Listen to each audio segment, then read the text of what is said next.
Okay, we're going to look at different transformations of graphs. First one we're going to look at is what happens when we've got f of x plus a. Okay, so if a is greater than 0, that moves the graph up. If a is less than 0, it moves the graph down. So let's say I had this curve here, which goes through 3, 2, and that is y equals f of x.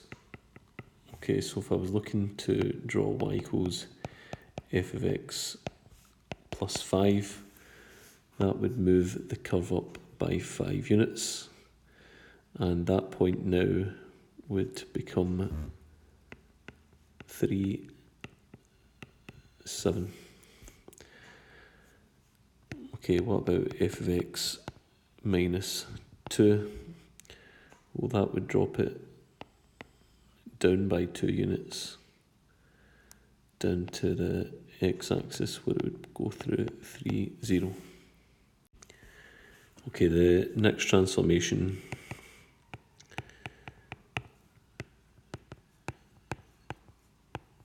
is f of x plus a in the bracket. Okay, so if a is greater than 0, then that moves the graph to the left. If a is less than 0, that moves the graph to the right. So if, for example, we've got an original curve y equals f of x, then f of x plus 2 in a bracket will move the thing 2 to the left.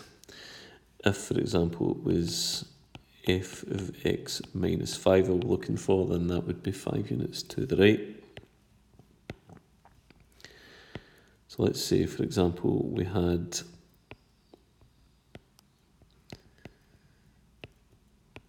this curve here being y equals f of x.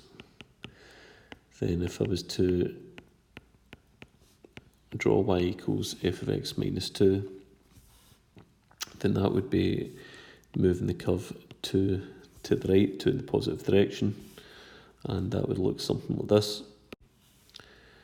So minus 2 would move into 0, 2 would move into 4, and 3 would move into 5.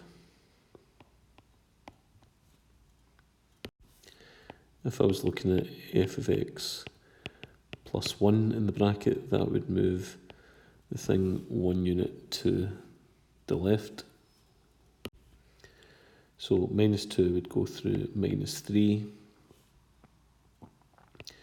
2 would now go through 1, and 3 would now go through 2, and the curve would look a bit like that. Okay, then we've got the transformation, which is minus f of x, and this transformation reflects the function in the x-axis.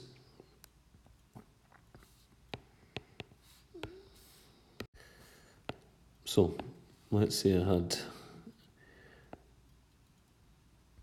a curve such as this that went through the y-axis at 3, and then cut here and here at 2, 3, and then went through 4, 3. That would now reflect in the x-axis to give me something that would look a bit like this.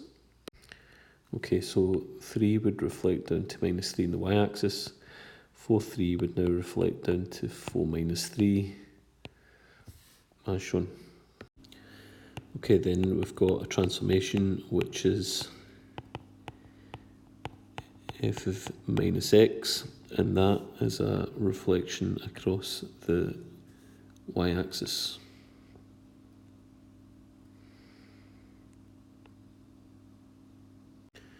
So let's put that into practice with an original curve that looks something like this. Okay, so let's say that that's minus 3, 0, that's minus 1, 3, We pass through the y-axis at 2, and then here at 2, 0. And that is the curve y equals f of x. And I'm going to draw y equals f of minus x, which is a reflection in the y-axis. Okay, so that would look a bit like that.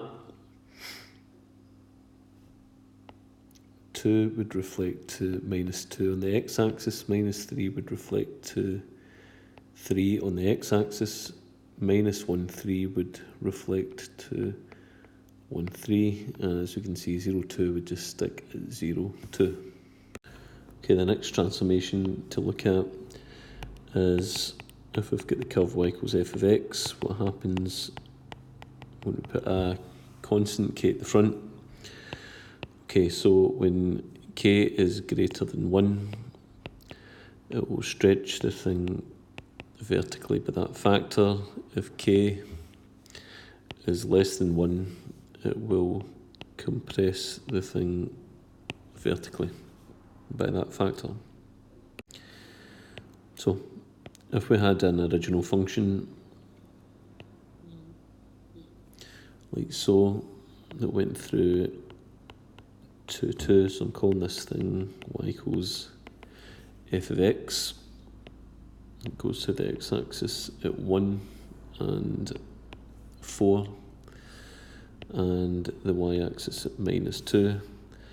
I'm now going to draw y equals 3f of x. Okay, so that will stretch the thing vertically by a factor of 3. So 2, 2 will now stretch up to 2, 6.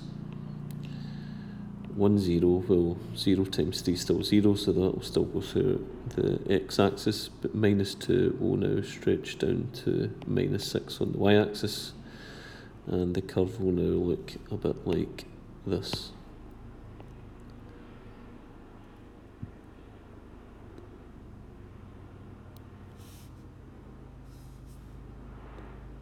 Okay, let's say we had this one, which is y equals f of x.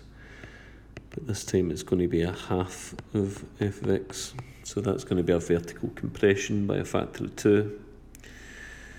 So 0 divided by 2 is still 0, so these y coordinates of 0s will still remain. But 3, 4 will now compress to 3, 2. If we were on the y-axis at minus 1, that would then compress to minus 1/2, and the curve would look something like this.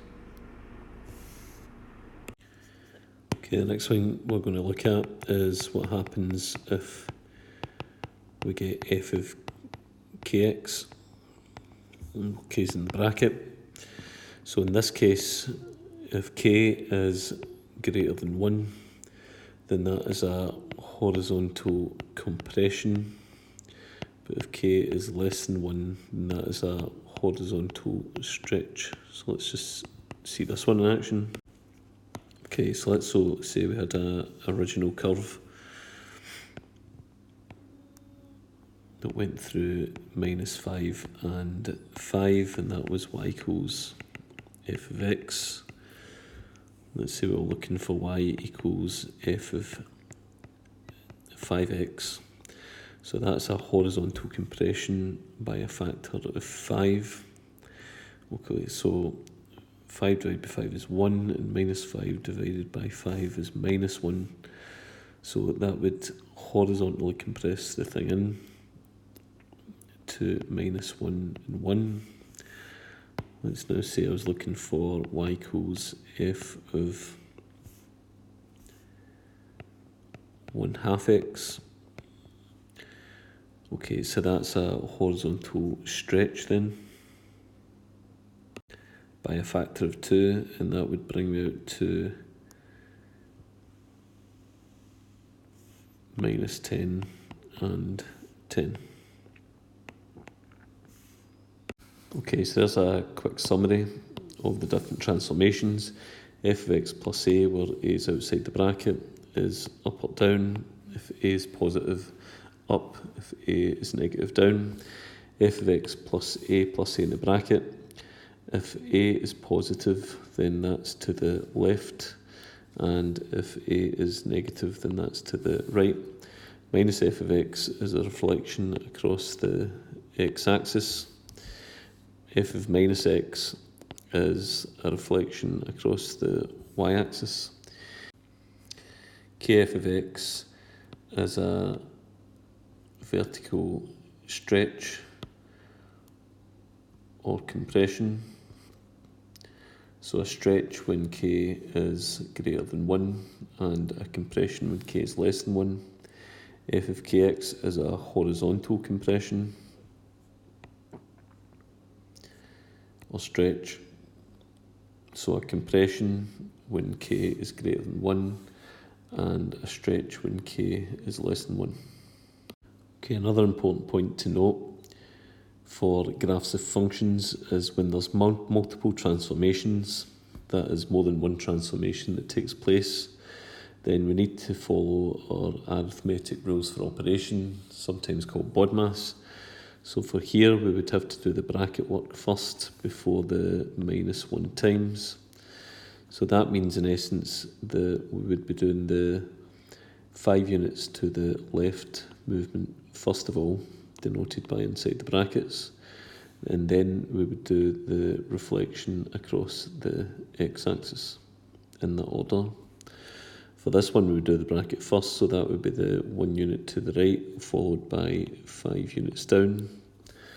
For this one we would do the brackets first, which is a horizontal compression by a factor of 2, followed by the minus 1 times, which is a reflection across the x-axis, and finally a movement vertically upwards by 1 unit. Also watch out for questions that ask you to sketch things like 3 minus f of x given an original function f of x. The best way to think about that is minus f of x plus 3, which is the same, but it's a little bit more intuitive in terms of drawing the thing out. So that would be a reflection across the x-axis, so that's the multiplied bit minus 1 times. Once you do that, you would then move the thing up by 3 units.